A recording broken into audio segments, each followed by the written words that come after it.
A judge signs the order, then suddenly pauses as his expression tightens when he reads the name, and the courtroom falls into a silence that feels misplaced because the person listed isn't a stranger, but his mother, and the boy standing there asking for protection is only 16.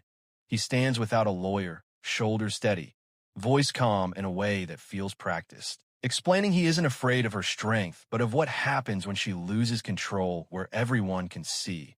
It didn't begin in court, but in classrooms interrupted, hallways filled with shouting, desks pushed aside just enough to stop learning, but never enough to trigger consequences. And afterward, always the same pattern, late-night apologies, quiet promises that sound sincere in the dark, but disappear by morning. The court watches the recordings in silence, nothing extreme on its own, yet together forming something heavier than a single moment. A repetition no one ever stopped.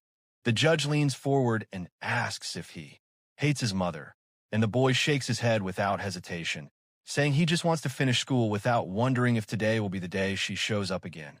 Something shifts in the room then, not loudly but clearly, as the judge exhales and explains that the court doesn't measure love, it measures responsibility, and that love without control slowly becomes harm.